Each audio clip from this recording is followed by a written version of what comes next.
Сәлем, құрметті оқырмандарым. Менің каналыма тіркеліп отырыңыздар. Каналым Маржан Бөлекбаевна. Біз бұл каналға түрлі рецепттер мен түрлі пайдалы ақпараттар, яғни тек қана тағамдардың пайдалы ақпараттарын салатын боламыз. Үзбей қарау үшін, сіздерге біздің салған видеоларымыз көріну үшін каналға тіркеліп қоңырау жаны басуды ұмытпайық. Ал тіркелген оқырмандарыма, күнделікті қарап отыратын оқырмандарыма рахмет. Қазақша контентті бірге дамытайық. Ендеше бүгінгі біздің тақырыбымыз айранның пайдасы туралы, яғни қазақтың ұлттық тағамы айран, сиыр сүтінен жасалатын айран туралы айтатын боламыз. Ендеше кеттік. Айран қаймағы алынған немесе алынбай пісірілген сүттен ұйытылатын тағам. Ол жеңіл және сусындық тағам. Қой, сиыр, ешкі сүттерін өңдеу арқылы алынатын сүт өнімдерінің бір түрі.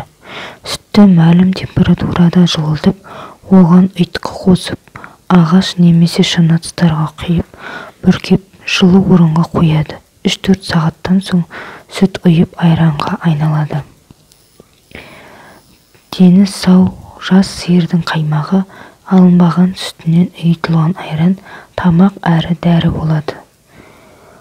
Тәттілеу, қышқыл дәмді, суық райлы, жағымды, денені дымқылдандырады. Ыстық райлы адамдардың дене қуатын арттырады, өмірді ұзартады. Ем болатын аурулары мынадай. Бірінші, жоғары қан қысымы ауруына шалдыққан адамдар тамақтан кейін 30 минуттан соң күніне 1 стақаннан 2 рет ішіп тұрса, қан қысымы біртіндеп төмендейді.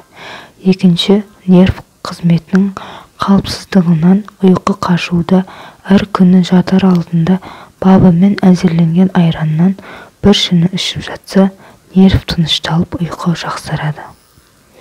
Үшінші, ауру сұрқау салдарынан болатын қаназдықта дене әлсіздікке айранды жақсы ұйытып, ұзақ уақыт бабымен ішсек, денсаулыққа біртіндеп қалпына келеді. Айран асқазаны мен ішегі ауыратын жандарға ең пайдалы тағамдардың бірі. Айранның құрамындағы қышқыл асқазан ауруына пайдалы. Күнделікті ішіп тұрған жақсы. Айран тез қорытылады да басқа тамақтардың ағзаға сіңуіне көмектеседі. Айранды кез келген уақытта ішуге болады. Бірақ кешке ішкен айранның құрамындағы кальций ағзаға тез сіңеді. Сүт іше алмайтын адамдарға айран ішкен дұрыс. Өйткені сүттің құрамындағы лактоза айран ашытылған кезде сүт қышқылына айналып кетеді.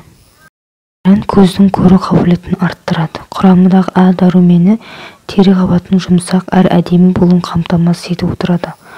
Айран құрамы мен қасиеттері бойынша сүтке ұқсас, бірақ ұйытылғаннан кейін құрамы өзгеріп, пайдалы бактериялардың саны артады. Медицина тілімен айтқанда, олар ағзаға пайдалы бактериялар. Ағзамызда қордаланған зиянды бактерияларды жойып, иммундық жүйемізді нығайтуда бұл бактериялардың пайдасы зор. Бәріміз де ауылда айран ішіп өстік. Аптап ыстықта салқын айранды сіміріп алып, әрі шөл қандырып, әрі қарын тойдырып, жөніне кете баратын қазақ көп. Көже қатық, құртқа сүзбе болатын бұл тағамның дайындалу әдісі өте оңай. Пісірілген сүтті қам-жылым етіп суытып, яғни қан жылым, кішкене ыстыққа да жақын, қатты салқында емес. Суытып, тамызық құйсаңыз болғаны 3 сағатта қаймағы іркілген бал айраныңыз дайын. Сондай-ақ ашыған сүтті де айран ретінде пайдалануға әбден болады. Өздігінен ұйып қалған айранның құрамы пайдалы элементтерге толы. Қазақ дастарханының ең танымал тағамы айран десек артық болмайтын шығар. Себебі көп тағамға айран қосылып жасалады. Бұрын бір қойдың етін сүт пісірім уақытта бір өзі жеп таусылатын алып адамдар болған. Етті жеп сорпасын ішіп алып, ауыл маңында өзен немес көл болса сол суға түсіп алады екен әлгі дәулер. Жеген астың бүкіл майы су бетіне тері саңылаулар арқылы қалқып шығады.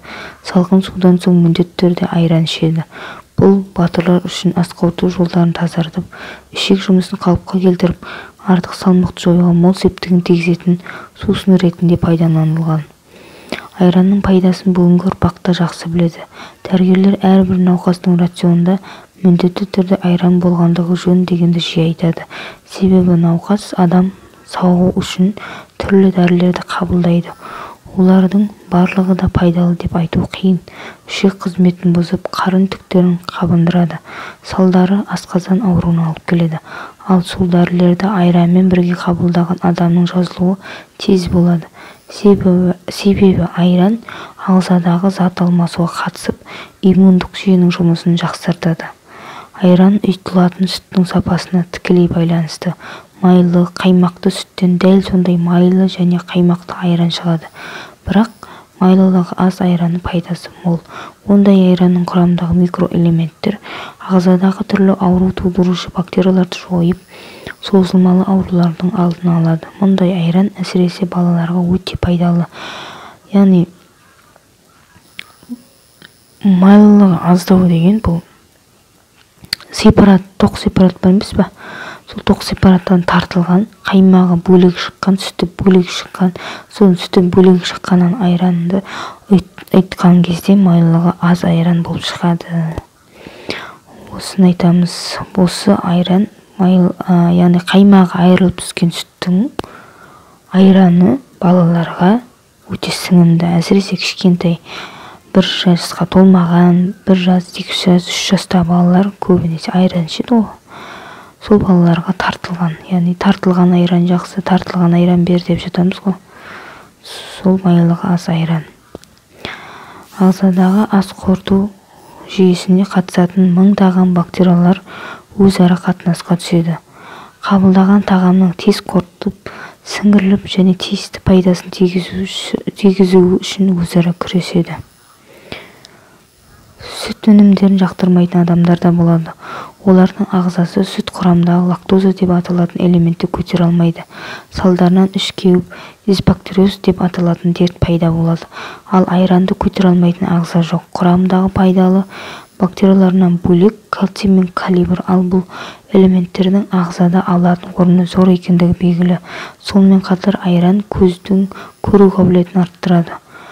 Құрамындағы А дәрумені тері қабатын жұмсақ әрі әдемі болуын қамтамасыз етіп отырады. Сосын кальциферон деп аталатын элементі бар. Бұл Д дәрумені сүйектің беріктігін қамтамасыз етіп, буындарды нығайтады. Айран дәрігер диетологтардың ем дәмдерінен түспей тағамдардың бірі. Себебі құрамы күрделі болғанымен артық салмақты түсіруде өте белсенді.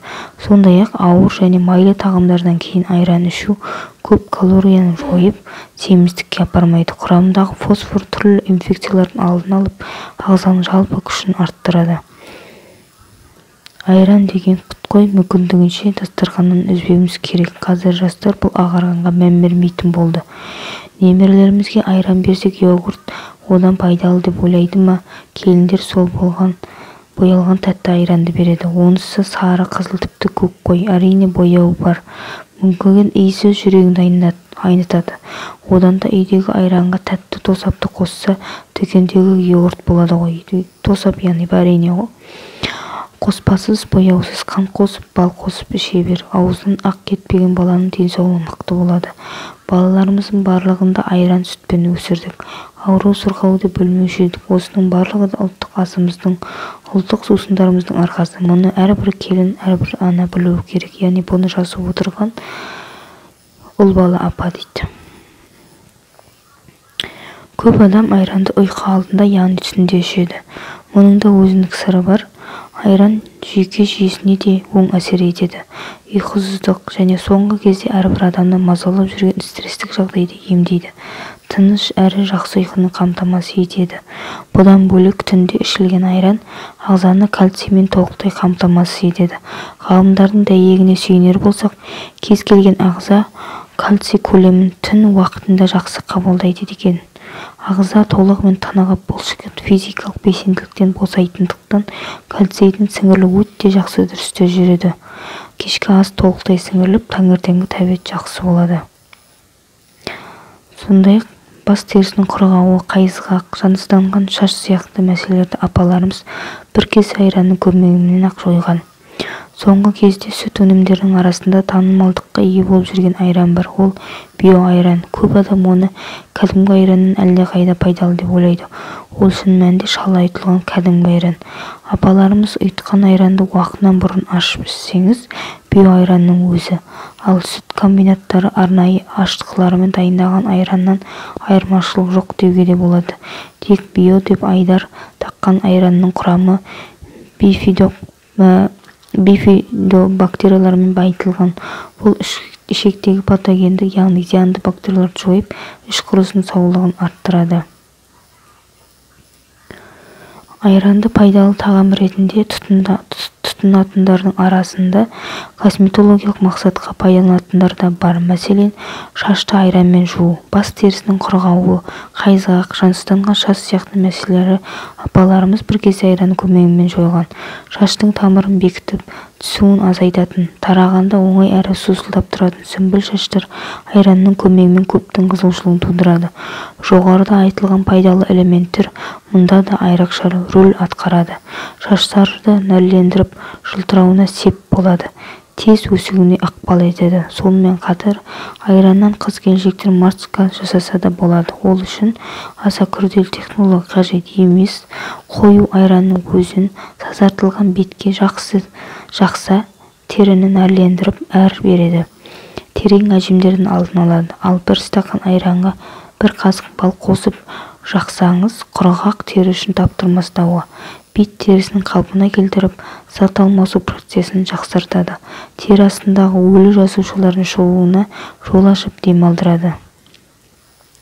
Күнделікті тіршілікте елей бермейтін, пайдасы зор екен